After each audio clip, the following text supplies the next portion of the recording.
Hello everyone, you are welcome in physics shorts. आज आपके लिए इलेक्ट्रोस्टैटिक्स की नेक्स्ट यूनिट लेकर के आए हैं, नेक्स्ट स्लाइड हम लेकर के आए हैं और वो टॉपिक है हमारा Gauss theorem.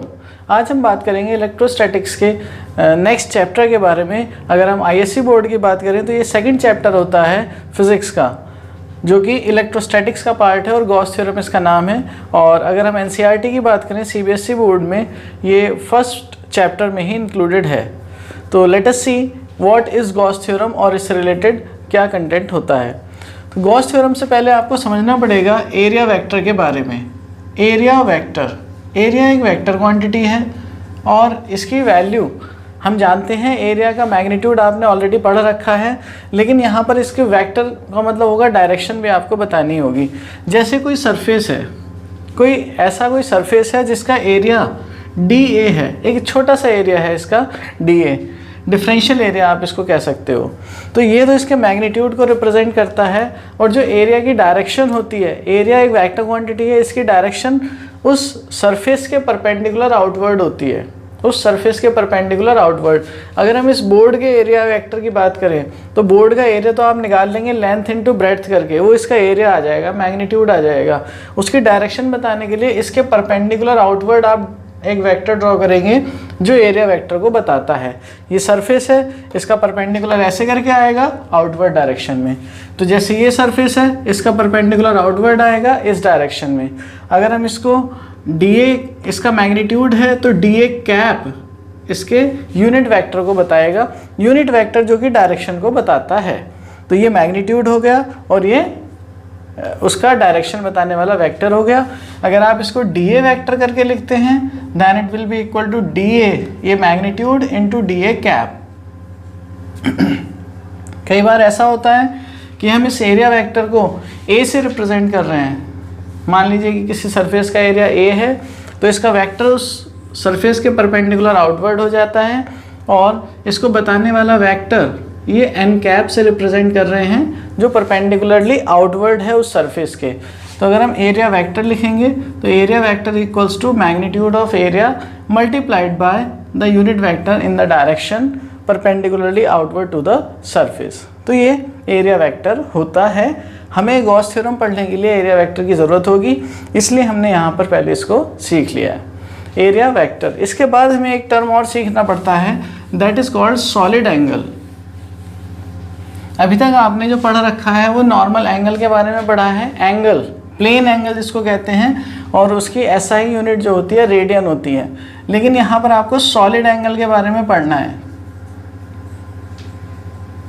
Solid angle, solid angle जो है वो किसी सॉलिड सरफेस में होगा।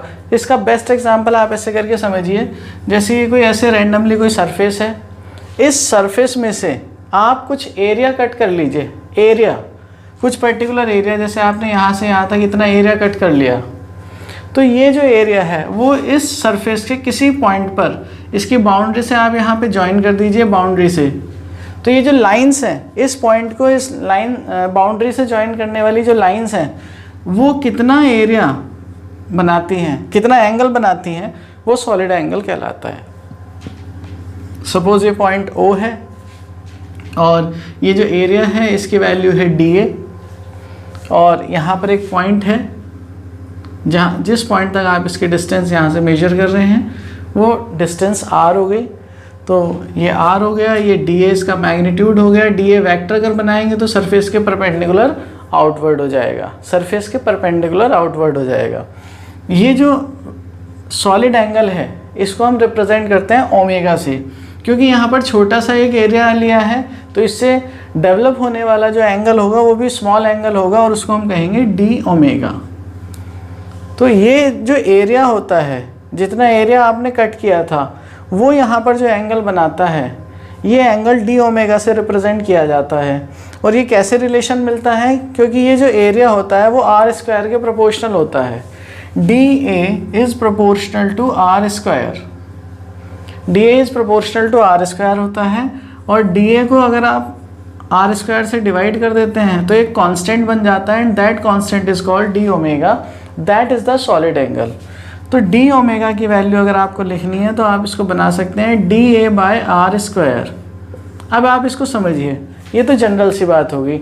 आपके लिए इजी टर्म में अगर बताएं तो क्या होगा, आपने वाटरमेलन, समर सीजन में वाटरमेलन लोग बहुत खाते हैं, तो वाटरमेलन इस तरह का होता है देखने में, और जब आप वाटरमेलन खरीदने जाएंगे तो वो आपको एक स्लाइस कट करके दिखाते हैं कि यहाँ से मान लीजिए उन्होंने इतना पार्ट ऐसे कट करके बाहर निकाल दिया, ये कट करके बाहर निकाल, तो जितना एरिया यहाँ पे खाली हो गया है ये इन्होंने कट करके बाहर निकाल दिया, और यहाँ जो अंदर ये कैविटी बनी है ये पूरा थिकनेस होगी, कंप्लीट एरिया होगा, ये थिकनेस के साथ बनेगा। तो ये जो एंगल बना है पूरा, इसी को सॉलिड एंगल कहते हैं।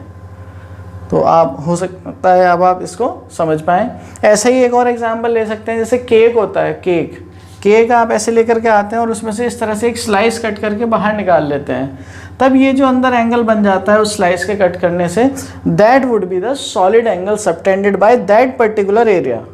उस पर्टिकुलर एरिया से कितना एंगल सबटेंड हो रहा है सेंटर पर, वो कहलाएगा सॉलिड एंगल। और सॉलिड एंगल क्या होता है, ये इसमें ये रिलेशन होता है डेफिनेशन के अकॉर्डिंग कि जितना एरिया आपने लिया है वो वहाँ से उस सेंटर की, अगर आप सेंटर पॉइंट ले रहे हैं या कोई दूसरा भी पॉइंट ले रहे हैं, तो वहाँ से उस एरिया तक की डिस्टेंस ले लीजिए आप, इस डिस्टेंस के स्क्वायर के प्रोपोर्शनल होता है, डिस्टेंस के स्क्वायर के प्रोपोर्शनल होता है, और इसीलिए ऐसे करके रिलेशन आ जाता है D omega equals to D A by R square. अब यहाँ आपको एक और बात सीखनी है, ये तो हुआ basic definition what is solid angle. अब देखिएगा सॉलिड एंगल की जो यूनिट है वो होती है, ऐसा यूनिट हम इसको कह देते हैं, that is steradian, STERADIAN, steradian इसकी यूनिट होती है। अगर आपको 1 स्टेरेडियन एंगल चाहिए तो 1 स्टेरेडियन आप यहाँ से बना सकते हो, 1 steradian angle is equal to when DA equals to R square, DA और आर स्क्वायर का रेशियो होता है एंगल, और अगर ये दोनों एक दूसरे के इक्वल हो जाएं तो कैंसिल आउट होकर के 1 आ जाएगा, वही बन जाएगा 1 स्टेरेडियन। इसका मतलब हम ये कहते हैं when area of the surface is equal to the square of distance from that point where the angle is subtended, then the angle subtended at that point would be 1 steradian. कोई particular area किसी point पर जो angle subtend करता है वो 1 steradian तब होता है जब उस सरफेस का एरिया उस सरफेस को सेंटर से ज्वाइन करने वाली डिस्टेंस के स्क्वायर के इक्वल होता है। When DA equals to R square, तब जितना एंगल सबटेंड होता है सेंटर पर, दैट इज कॉल्ड 1 स्टेरेडियन। अब यहाँ पर एक और बात सीखने वाली है, देखिए DA और R दोनों ही वेक्टर क्वांटिटीज़ हैं। अगर DA और R वेक्टर एक ही डायरेक्शन में हुए तब तो DA अपॉन आर स्क्वायर ठीक हो जाएगा, लेकिन अगर कंडीशन ऐसी हुई कि R वेक्टर इस डायरेक्शन में है और DA वेक्टर इस डायरेक्शन में है और इनके बीच में एंगल आ रहा है कुछ थीटा, तब ये फॉर्मूला काम नहीं करेगा, क्योंकि DA वेक्टर अलग डायरेक्शन में है, R वेक्टर अलग डायरेक्शन में है। उसकी कंडीशन में आपको क्या करना होगा, आप DA वेक्टर का कंपोनेंट ले लेंगे इसकी डायरेक्शन में, जो बनेगा DA cos थीटा, और फिर आपके पास जनरल रिलेशन हो जाएगा D omega equals to DA cos theta और अपॉन आर स्क्वायर। तो ये सॉलिड एंगल का दूसरा फॉर्मूला या जनरल फॉर्मूला आप इसी को कह सकते हो, DA cos theta upon R square, where theta is the angle between DA vector and R vector. DA vector और R वेक्टर के बीच में एंगल थीटा है। अब यहाँ पर देखिएगा, अगर दोनों इस सेम डायरेक्शन में हुए तो थीटा की वैल्यू 0 हो जाएगी, सेम डायरेक्शन में थीटा की वैल्यू 0 और cos 0 होता है 1, तो आंसर आ जाएगा DA अपॉन आर स्क्वायर, यही रिलेशन पे आप पहुँच जाओगे। अगर दोनों परपेंडिकुलर हुए कि DA वेक्टर R वेक्टर के परपेंडिकुलर है, तब थीटा 90 डिग्री हो जाएगा, और थीटा 90 होगा तो cos 90 0 और D ओमेगा की वैल्यू 0, कोई एंगल सबटेंड नहीं हो पाएगा। इस तरह से हम सॉलिड एंगल का यूज़ कर लेते हैं। और यहाँ से एक और जनरल बात और एक इम्पॉर्टेंट बात आपको याद रखनी है, इस फॉर्मूले के अकॉर्डिंग अगर ये तो था छोटे से एरिया से बनने वाला एंगल, छोटा सा एंगल D ओमेगा, क्योंकि D ओमेगा, D मतलब यहाँ पर डिफरेंशियल एलिमेंट है, और जो डिफरेंशियल टर्म होता है वो स्मॉल एलिमेंटल वैल्यू को रिप्रेजेंट करता है। टोटल के अगर आपने इनफाइनाइट पार्ट्स कर दिए तो उसमें से जो एक पार्ट है वो d फॉर डिफरेंशियल से रिप्रेजेंट किया जाता है। तो d ओमेगा इस छोटे से एरिया से बनने वाला एंगल था। अगर हम टोटल सरफेस से बनने वाले एंगल की बात करें तो यहाँ पर टोटल एरिया आ जाएगा, और टोटल एरिया की अगर बात करें तो जैसे एक स्फीयर के लिए डेफिनेशन बनती है, स्फीयर के लिए कि स्फीयर में इसका सेंटर है O और यहाँ से आपने एक छोटा सा एलिमेंटल एरिया ले रखा था dA और उससे बनने वाला एंगल था सेंटर पर d ओमेगा। तो d omega equals to dA cos theta upon r square था, जहाँ पर इस स्फीयर की जो रेडियस थी दैट वाज r। अब आपको टोटल चाहिए, पूरे सरफेस से सेंटर पे बनने वाला सॉलिड एंगल चाहिए, तो आप यहाँ पर वैल्यू क्या पुटअप कर देंगे, total angle total area of the surface, spherical surface का टोटल एरिया होता है 4 पाई r स्क्वायर, और फिर आप इसको डिवाइड कर दोगे r स्क्वायर से तो ये बन के आ जाएगा टोटल एंगल ओमेगा। अब यहाँ पे डिफरेंशियल लिखने की ज़रूरत नहीं है क्योंकि टोटल की बात हो रही है, एरिया अपॉन r स्क्वायर, और ये हो जाता है omega is equals to 4 pi, omega equals to 4 pi. तो किसी भी स्फेरिकल सरफेस से, टोटल सरफेस से उसके स्फीयर के सेंटर पर बनने वाला सॉलिड एंगल होता है 4 पाई स्टे रेडियन का। एक बात आपको यहाँ पर नोट करनी है कि ये रिजल्ट हमने स्फेरिकल सरफेस के लिए बनाया है, लेकिन ये किसी भी पर्टिकुलर शेप के लिए वैलिड होता है। अगर आप क्यूबिकल शेप ले लेंगे या कोई और भी शेप ले लेंगे तो उनके लिए भी total solid angle subtended by the complete surface area is 4 pi stay radian. तो ये आपको याद रखना है। यहाँ पर 2 टर्म्स हमने सीख लिए। पहला हमने सीखा एरिया वेक्टर, दूसरा हमने सीख लिया सॉलिड एंगल। अब हम बात करेंगे थर्ड टर्म, यहाँ पर आता है एक नया टर्म जिसको हम कहते हैं electric flux. Electric flux is the next term that we are going to use in this Gauss theorem a lot. What is flux? देखिए फ्लक्स जो है वो अलग अलग तरह की क्वांटिटीज़ के लिए होता है। ग्रेविटेशनल फ्लक्स भी होता है, मैग्नेटिक फ्लक्स भी होता है और इलेक्ट्रिक फ्लक्स भी होता है, ऐसे वेलोसिटी फ्लक्स भी होता है। सिंपल वर्ड्स में आपसे बात करें तो किसी पर्टिकुलर एरिया से, अगर यहाँ पे इलेक्ट्रिक फ्लक्स की बात हो रही है तो किसी पर्टिकुलर एरिया से कितना इलेक्ट्रिक फील्ड पास हो रहा है वो उसका इलेक्ट्रिक फ्लक्स कहलाता है। किसी पर्टिकुलर एरिया से कितना इलेक्ट्रिक फील्ड पास हो रहा है that is the electric flux. एक तरह से फ्लक्स का मतलब हो गया कि कितना फील्ड उसको जो है इन्फ्लुएंस कर रहा है। जैसे आप ये ले लीजिए कि एक ये पर्टिकुलर एरिया है और यहाँ इलेक्ट्रिक फील्ड की डायरेक्शन कुछ इलेक्ट्रिक फील्ड लाइन से शो की जाती है। Electric field lines electric field का एक मेजर है। इलेक्ट्रिक फील्ड लाइंस से मेजर करते हैं, हम देख सकते हैं, विजुअलाइज करते हैं इलेक्ट्रिक फील्ड को। और अगर कहीं पर इलेक्ट्रिक फील्ड लाइन बहुत क्लोजर होती हैं इसका मतलब स्ट्रॉन्गर इलेक्ट्रिक फील्ड को बताता है। कहीं पर अगर वो दूर दूर होती हैं तो वीक इलेक्ट्रिक फील्ड को बताता है। जहाँ ज़्यादा होती हैं वहाँ स्ट्रॉन्गर फील्ड है, जहाँ कम होती हैं वहाँ वीक फील्ड है।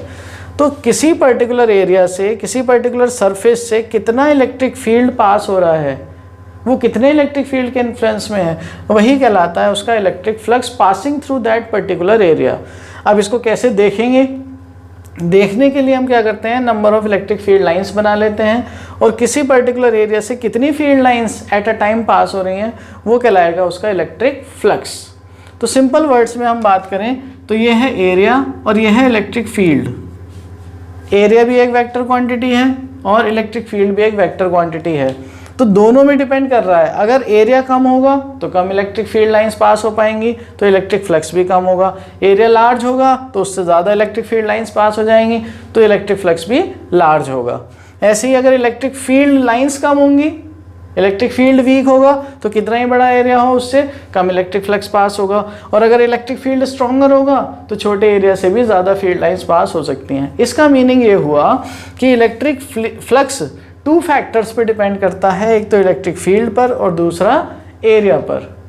तो इसीलिए किसी छोटे से सरफेस से, ये तो जनरल बात हो गई। अब अगर हम रैंडमली कोई ले लेते हैं, कोई भी सरफेस, किसी भी शेप का सरफेस हो सकता है।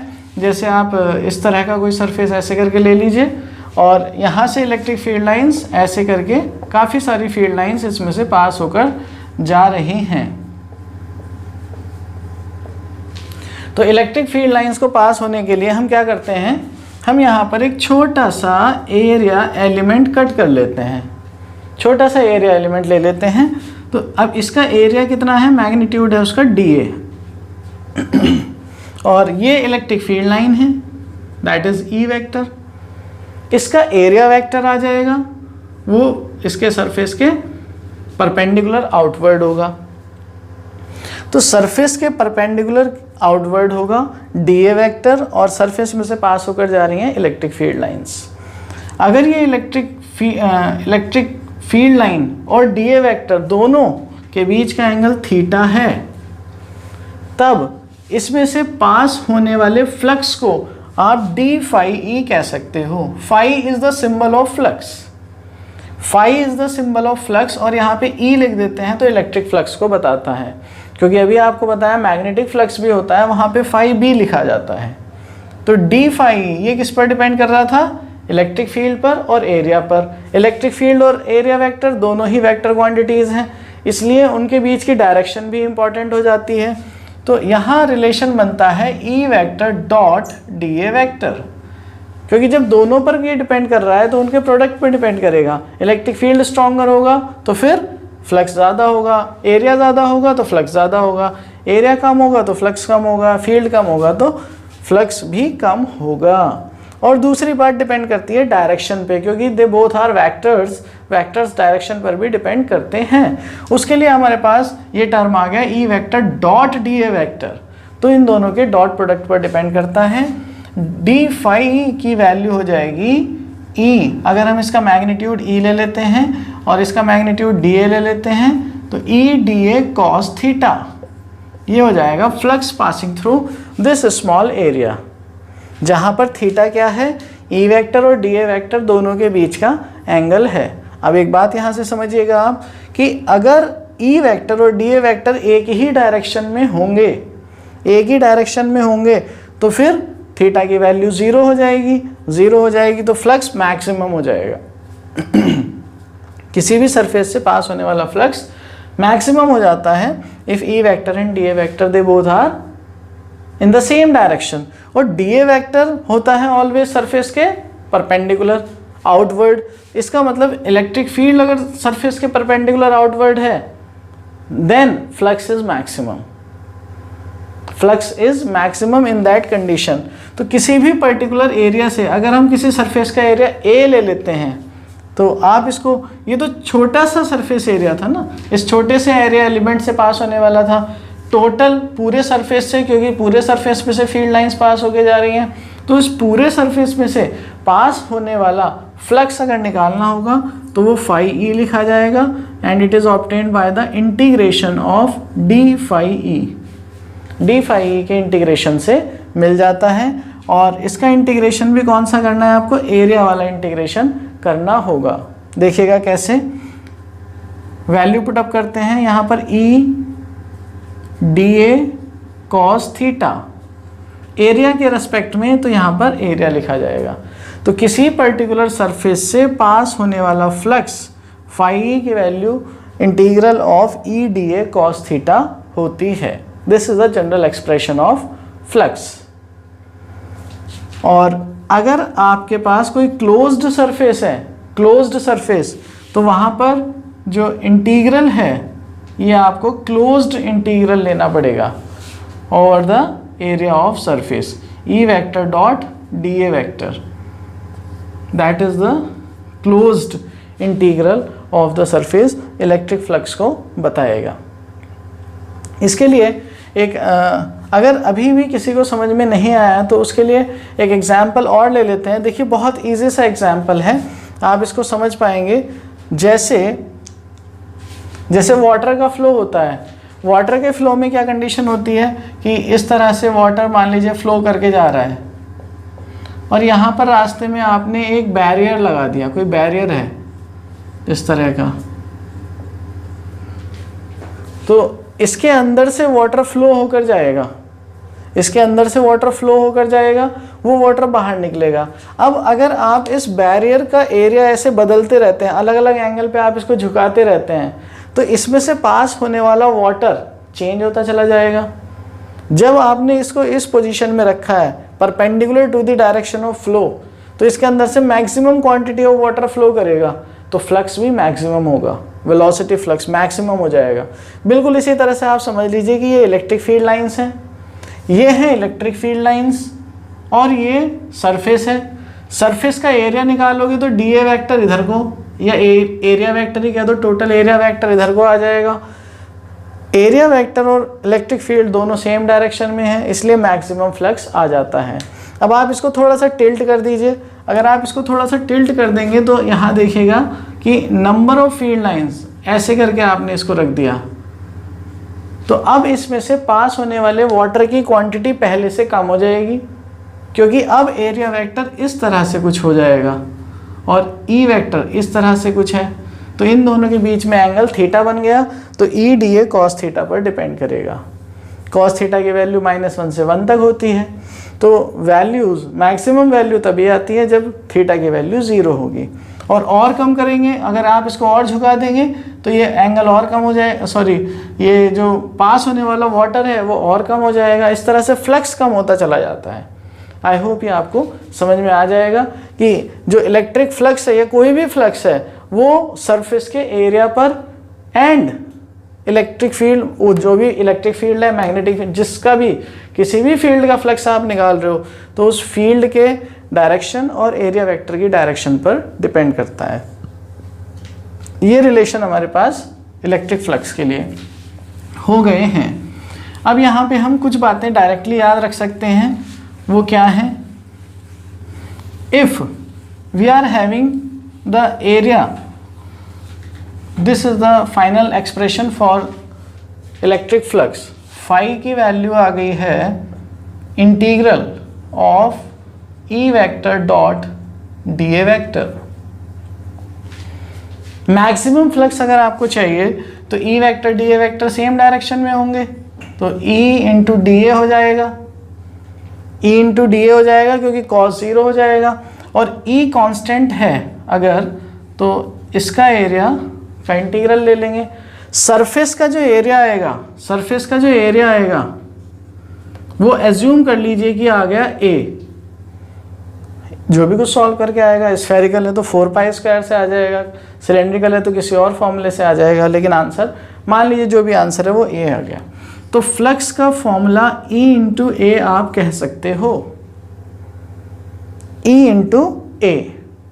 This is the maximum flux obtained through this area A where the electric field is constant, uniform, that is E.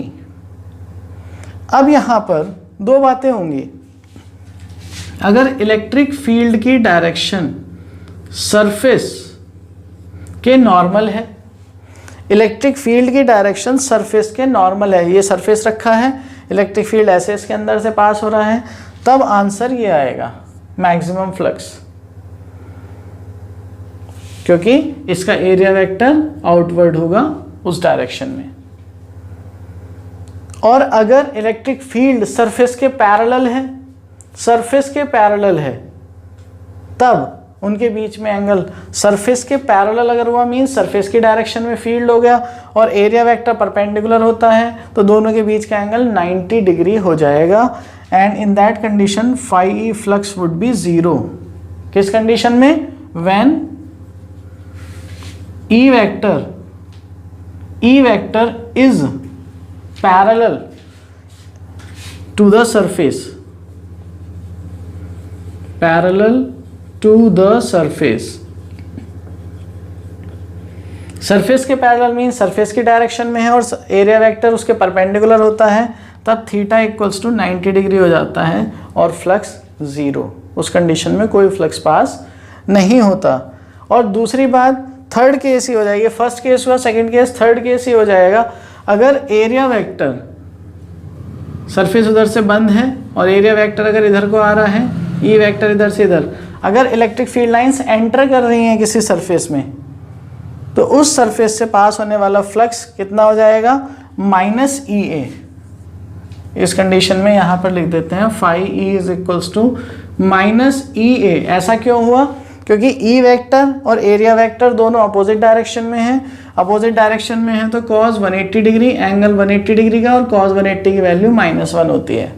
तो फ्लक्स अगर किसी सरफेस से के अंदर फील्ड लाइन जा रही हैं तो उनसे पास होने वाला जो फ्लक्स होगा दैट वुड बी -EA। ये कुछ इंपॉर्टेंट रिजल्ट्स थे अबाउट इलेक्ट्रिक फ्लक्स। अब हम बात करेंगे गॉस थ्योरम पर।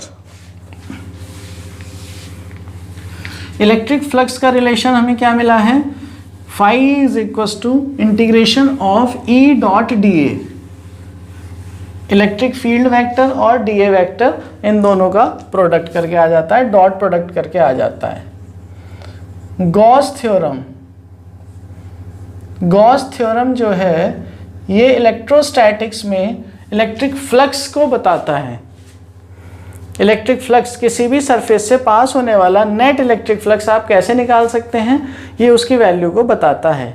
एक तरीका तो हमने अभी सीखा कि डायरेक्टली इलेक्ट्रिक फ्लक्स कैसे निकाल सकते हैं, लेकिन गॉस थ्योरम ने ये बताया कि अगर किसी सरफेस के अंदर कोई चार्ज रखा हुआ है, किसी क्लोज सरफेस के अंदर कोई चार्ज रखा है, तो इस चार्ज की वजह से इसके अंदर से इलेक्ट्रिक फील्ड लाइंस ऐसे करके बाहर को निकलेंगी, रेडियली आउटवर्ड होती हैं इलेक्ट्रिक फील्ड लाइंस। तो इस सरफेस से भी फ्लक्स जनरेट होगा, इस सरफेस से लिंक्ड फ्लक्स जनरेट होगा। वो जो फ्लक्स है फाई ई, उसकी value 1/ε0 times the net charge, यहाँ पे स्पेशल बात है, the net charge enclosed in the surface होता है। नेट चार्ज एनक्लोज्ड, सरफेस के अंदर बंद जो नेट चार्ज होता है वो लिया जाता है। तो फ्लक्स का फॉर्मूला ये है गॉस थ्योरम के according. According to Gauss theorem the electric flux through any surface, any closed surface is equal to 1/ε0 times the net charge enclosed within the surface. This is the formula, this is the definition and statement, और Gauss law हम इसको कह देते हैं, किसी भी surface से पास होने वाला। तो अब यहाँ पर आपको एरिया नहीं देखना है, इलेक्ट्रिक फील्ड नहीं देखना है, आपको डायरेक्टली आंसर इन्होंने बता दिया है कि क्या होता है, Q/ε0 होता है। अब अगर आप फ्लक्स का फॉर्मूला अपने वाले मेथड से पढ़ें तो phi is equals to closed integral, क्योंकि एनक्लोज्ड इन द सरफेस का है तो क्लोज इंटीग्रल लेना पड़ेगा E vector dot D A vector का, और ये आंसर किसके इक्वल आ जाएगा, Q/ε0 के। ये आपके पास स्टेटमेंट है गॉस थ्योरम का। The net charge enclosed by the surface Q, net charge लेना पड़ेगा।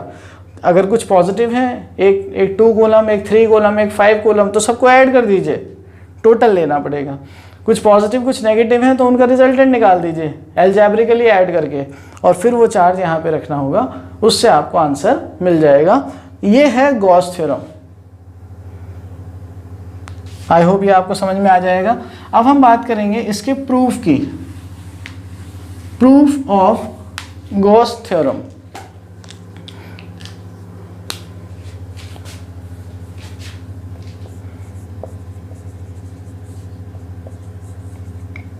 देखिए, कोई भी एक सरफेस ले लेते हैं, ऐसा रैंडम सा सरफेस ले लेते हैं, और इस सरफेस पर कहीं पर एक छोटा सा एलिमेंटल एरिया ले लेते हैं। इस सरफेस पर एक छोटा सा एलिमेंटल एरिया ले लिया और इधर कहीं पॉइंट O पर एक +Q चार्ज रख दिया, क्योंकि उन्होंने कहा है ना क्लोज्ड सरफेस के अंदर होना चाहिए, तो क्लोज सरफेस लेना पड़ेगा। तो और उसके अंदर किसी पॉइंट पर आपने चार्ज रख दिया, चार्ज ले लिया आपने। यहाँ से आप क्या करिए, इस पॉइंट, ये एक पॉइंट है P नाम से, इस पॉइंट P पर आपको फ्लक्स कैलकुलेट करना है कितना होगा। तो आप क्या करेंगे, ये इसकी डिस्टेंस पहले बना ली हमने, R डिस्टेंस पर ये प्रेजेंट है। अब आपको क्या करना है, यहाँ से आप देख लेंगे, क्योंकि O से जो इलेक्ट्रिक फील्ड की डायरेक्शन होती है, इस पॉजिटिव चार्ज की वजह से इलेक्ट्रिक फील्ड निकलेगा, रेडियली आउटवर्ड होगा, और वो रेडियली आउटवर्ड आर की डायरेक्शन में होगा, तो इलेक्ट्रिक फील्ड तो ये आ गया ऐसे, इलेक्ट्रिक फील्ड इसकी डायरेक्शन में हो गया। और ये जो एरिया वेक्टर आपने लिया है इसका मैग्नीट्यूड है dA, छोटा सा एरिया हमने ले लिया dA, और इसका एरिया वेक्टर इधर को मान लीजिए dA वेक्टर ये हो गया। और ये आप देखिए कि dA वेक्टर और E जो है दोनों के बीच का एंगल थीटा है। अगर आप यहाँ से फ्लक्स कैलकुलेट करेंगे, O पॉइंट से इसको ज्वाइन कर दिया आपने, तो इस छोटे से एरिया से पास होने वाला फ्लक्स अगर आप कैलकुलेट करेंगे तो वो छोटा सा फ्लक्स होगा d phi E। और कैसे कैलकुलेट किया जाएगा, ये आ जाएगा आपके पास E vector dot dA vector करके, छोटे से एरिया से पास होने वाला छोटा सा flux d phi equals to E vector dot dA vector. इसके बाद आप E dA cos थीटा लिख सकते हैं इसको, क्योंकि दोनों के बीच का एंगल थीटा है, वो अलग अलग डायरेक्शन में हैं। ये हो गया d phi E। अब आपको ये पता है कि जो E की वैल्यू होती है किसी पॉइंट चार्ज की वजह से r डिस्टेंस दूर किसी पॉइंट पर क्रिएट होने वाला इलेक्ट्रिक फील्ड, हम इलेक्ट्रोस्टैटिक वाले यूनिट में जब हमने इलेक्ट्रिक फील्ड वाला सेशन किया था उसमें हम ये डराइव कर चुके हैं, फाइंड आउट कर चुके हैं। The electric field intensity due to a point charge q at a distance r is equal to 1/4 pi epsilon not q upon r square, ये आंसर होता है। आप ये वैल्यू यहाँ पुटअप कर दीजिए, d phi E equals to हो जाएगा 1/4 pi epsilon not into q upon r square into dA cos theta. अब आप क्या करेंगे, इसको थोड़ा सा रीअरेंज कर रहे हैं हम, q upon 4 pi epsilon not into dA cos theta और upon r square, this is equal to d phi E।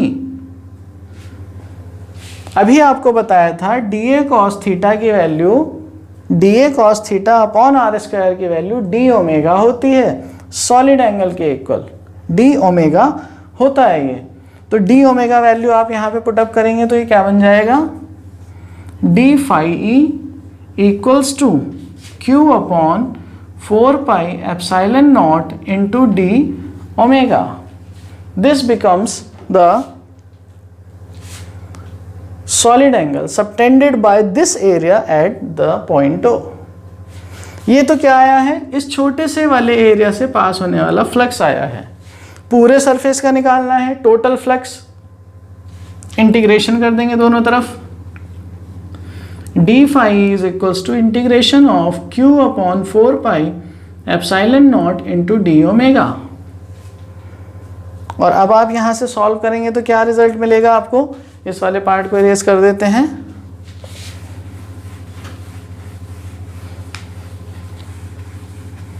यहां आपको मिलेगा d phi E, इसका इंटीग्रेशन करेंगे तो phi E हो जाता है ये टोटल फ्लक्स, और q upon 4 pi epsilon not तो कांस्टेंट है, ये कांस्टेंट बाहर आ जाएगा, integration of d omega. Integration of d omega का मतलब क्या है, ओमेगा, ओमेगा क्या है, this is solid angle subtended by this smaller part. तो टोटल इंटीग्रेशन का मतलब टोटल हो गया पूरे सरफेस से, तो पूरे सरफेस से सबटेंड होने वाला सॉलिड एंगल अभी आपको बताया है इसी सेशन में 4 पाई के इक्वल होता है। तो 4 पाई ये आ जाएगा, और 4 पाई से 4 पाई कैंसिल आउट, आपको आंसर मिला phi is equal to q upon epsilon naught। This is the expression of electric flux due to a point charge placed within a closed surface।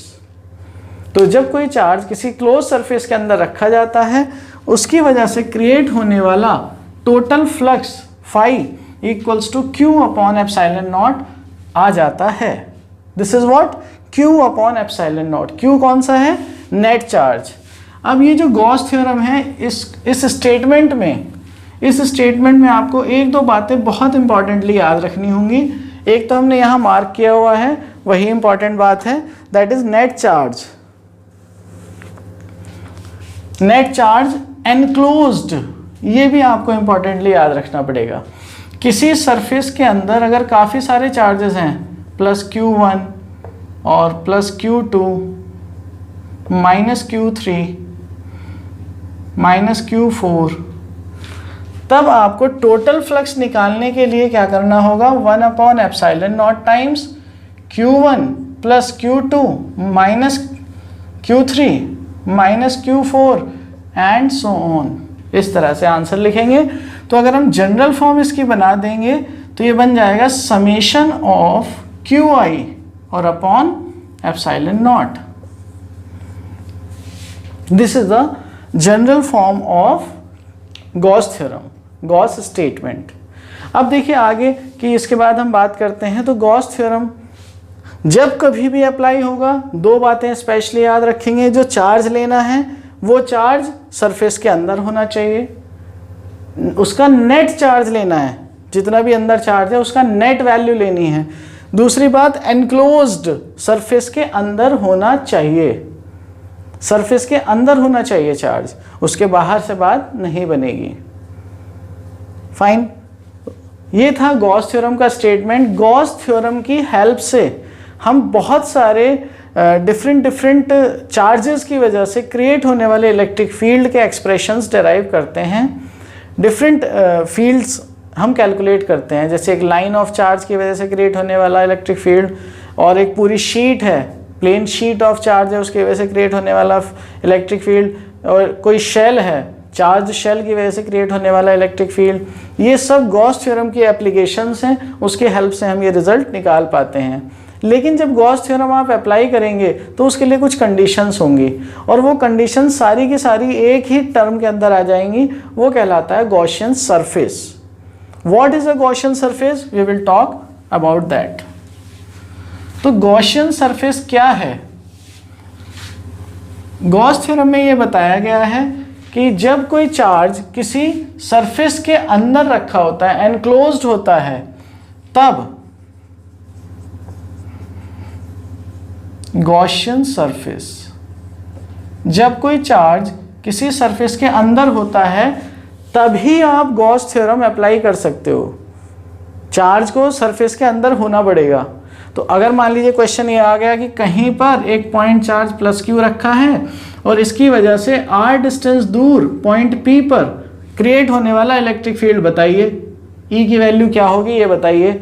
अब यहाँ पे तो ये तो किसी सरफेस के अंदर रखा नहीं है, तो हम इमेजिन कर लेते हैं। अगर हमें ये क्वेश्चन गॉस थ्योरम से सॉल्व करना है तो इस चार्ज को किसी क्लोज सरफेस के अंदर रखना ही पड़ेगा, ये श्योर है, तभी आप अप्लाई कर सकते हो। तो गॉस थ्योरम अप्लाई करने के लिए आपको एक इमेजिनरी सरफेस ले लेना होता है, उसे हम गॉसियन सरफेस कहते हैं। और ये जो गॉसियन सरफेस है ये अलग अलग शेप के हो सकते हैं, ये स्फेरिकल हो सकता है, पैरेललोपाइप्ड हो सकता है, ये क्यूबॉइड हो सकता है, कोई भी सरफेस हो सकता है। तो अब हम कौन सा सरफेस लेंगे, किसको, सिलेंड्रिकल भी हो सकता है, हम किसको सिलेक्ट करेंगे किसको नहीं करेंगे, उसके लिए कुछ कंडीशंस आपको बताई जाएंगी। तो जो कंडीशन जहाँ पर सेटिस्फाई हो रही होंगी जिस शेप में, आप उसको इमेजिन कर लीजिए एज अ गॉसियन सरफेस। क्या है वो कंडीशन? सबसे पहली कंडीशन ये होगी कि जो इमेजिनरी सरफेस आप ले रहे होंगे उस इमेजिनरी सरफेस के अंदर वो चार्ज आ जाने चाहिए। जैसे कि हमें इस +Q चार्ज की वजह से पॉइंट P पर क्रिएट होने वाला इलेक्ट्रिक फील्ड कैलकुलेट करना है। तो आपने क्या किया, आप एज्यूम कर लीजिए कि एक स्फेरिकल सरफेस है जिसके अंदर ये रखा हुआ है। जो गॉसियन सरफेस होता है वो कैसा है, क्लोज्ड। यहाँ पे क्या आया था, net charge should be enclosed in that surface. तो जैसे ये पॉइंट चार्ज Q यहाँ पे रखा था, हमने इसके चारों तरफ एक क्लोज्ड स्फीयर एज्यूम कर लिया, तो ये ओपन नहीं होना चाहिए कहीं से भी। जो सरफेस आप एज्यूम कर रहे हैं फर्स्ट कंडीशन में आएगा, it should be a closed surface. और क्लोज्ड सरफेस का मतलब ये होता है कि अगर कहीं बाउंड्री ओपन है तो इससे यह नहीं कह सकते आप कि ये उसके अंदर, ये यहाँ पे रखा हुआ चार्ज इसके अंदर आएगा या नहीं, हो सकता है ऐसी शेप हो। तो ओपन सरफेसेस में नहीं बता सकते। इसलिए जो सरफेस है वो कैसा होना चाहिए, क्लोज्ड होना चाहिए, क्लोज्ड सरफेस, सो दैट हमें ये पता चल जाए कौन से पॉइंट्स सरफेस के अंदर आ रहे हैं, कौन से पॉइंट उसके सरफेस के ऊपर आ रहे हैं और कौन से पॉइंट सरफेस के बाहर आ रहे हैं। तो फर्स्ट कंडीशन ये है कि Gaussian surface must be a closed surface जिसके अंदर वो चार्ज प्रेजेंट था। उसके बाद बात करेंगे सेकंड प्रॉपर्टी पर, और सेकंड प्रॉपर्टी ये होती है कि जिस पॉइंट पर आपको इलेक्ट्रिक फील्ड निकालना है, जिस पॉइंट पर आपको फील्ड निकालना है, ये सरफेस उस पॉइंट से पास होकर जाना चाहिए। मस्ट पास, मस्ट है ये बात, it must pass through P। ऐसे P यहाँ पे सिंबॉलिक फॉर्म में आप ऐसे मान लीजिए कि P वो वाला पॉइंट है जहाँ पे फील्ड कैलकुलेट करना है। तो उस पॉइंट को, उस गॉसियन सरफेस को उस पॉइंट से ज़रूर पास होके जाना चाहिए। ये हो गई सेकंड कंडीशन। थर्ड कंडीशन क्या है, सिमिट्री होनी चाहिए, सिमिट्रिकल होना चाहिए उसको। अब ऐसा नहीं है कि अगर आपने कोई और ऐसा रैंडम सरफेस ले लिया तो पॉइंट P तो यहाँ r डिस्टेंस दूर है कोई, अब क्वेश्चन में ये कहा जाता है कि यहाँ से आप एक Q चार्ज की वजह से 5 मीटर की 50 सेंटीमीटर ले लीजिए, 50 सेंटीमीटर की डिस्टेंस पे एक पॉइंट P है, वहाँ फील्ड बताइए। तो आपने यहाँ पे ले लिया 50 सेंटीमीटर, अगर किसी दूसरे स्टूडेंट ने इधर 50 सेंटीमीटर ले लिया, तो अगर ये सरफेस सिमेट्रिकल होगा विद रिस्पेक्ट टू चार्ज, तो चाहे यहाँ पे एज्यूम करो चाहे यहाँ पे कहीं इसके बाउंड्री पर कहीं भी एज्यूम करो, ऑलवेज सेम रिजल्ट्स आएंगे। लेकिन अगर ये नॉन सिमेट्रिकल हुआ तो रिजल्ट्स वेरी कर जाएंगे और वहाँ पे फिर वो उस पर्टिकुलर केस के लिए ही रिजल्ट होगा जिसके लिए निकाला गया है। तो ऐसा नहीं होना चाहिए, जो सरफेस आप एज्यूम करोगे वो उस चार्ज के रेस्पेक्ट में, सोर्स चार्ज के रेस्पेक्ट में सिमेट्रिकल होना चाहिए। This is the third property. और एक फोर्थ प्रॉपर्टी और है कि जो चार्जेस, जिस चार्ज की वजह से आपको फील्ड ये इलेक्ट्रिक फील्ड निकालना है, फ्लक्स निकालना है, वो चार्ज इसकी बाउंड्री पे नहीं आना चाहिए, वो चार्ज उसके अंदर ही प्रेजेंट होना चाहिए। तो क्या लिखा था, नेट चार्ज एनक्लोज्ड, तो ऐसे ही हम लिखेंगे कि net charge should remain, all the charges, net charge या all the charges should remain enclosed within the surface.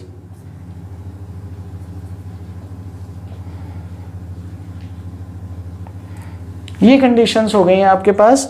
Gauss theorem को अप्लाई करने के लिए आपको एक गॉसियन सरफेस इमेजिन करना पड़ेगा। वो गॉसियन सरफेस स्फेरिकल हो सकता है, सिलेंड्रिकल हो सकता है, क्यूबॉइडल हो सकता है, लेकिन कब डिपेंड करेगा सोर्स चार्ज कैसा है और उसके रेस्पेक्ट में आपको ये सारी प्रॉपर्टीज अप्लाई करनी पड़ेंगी। तब आपको सेलेक्ट करना पड़ेगा कैसी शेप आप ले रहे हैं। तो ये हमारे पास इंट्रोडक्शन था गॉस थ्योरम का। गॉस थ्योरम पढ़ने से पहले हमें एरिया वेक्टर और इलेक्ट्रिक फ्लक्स और सॉलिड एंगल के बारे में सीखना ज़रूरी था, इसलिए आपको बताया गया। गॉस थ्योरम हमने सीखा, गॉस थ्योरम कब अप्लाई होता है वो कंडीशन आपको बता दी। अब इसके बाद जो सेशन बनेगा वो हम बनाएंगे एप्लीकेशंस ऑफ गॉस थ्योरम पर। तो फिलहाल आप इसको पढ़ेंगे, यहाँ से आप गॉस थ्योरम सीख जाएंगे और उसका बेसिक इंट्रोडक्शन पूरा सीख जाएंगे। इसी का यूज़ हम आगे आने वाले सारे एप्लीकेशंस में करने वाले हैं। तो इसके बाद नेक्स्ट सेशन हम लेकर के आएंगे about applications of Gauss theorem पर। तब तक आप इसको पढ़ेंगे और हमें बताएंगे कि आपको ये कितना समझ में आया, कैसा लगा और आगे और आप क्या चाहते हैं। Please keep watching, keep liking, and अगर आपने ये सब्सक्राइब नहीं किया है चैनल हमारा तो उसे सब्सक्राइब करिए और हमें बताइए कि आपको कैसा लग रहा है। Thank you, be safe, remain at home and keep studying. All the best.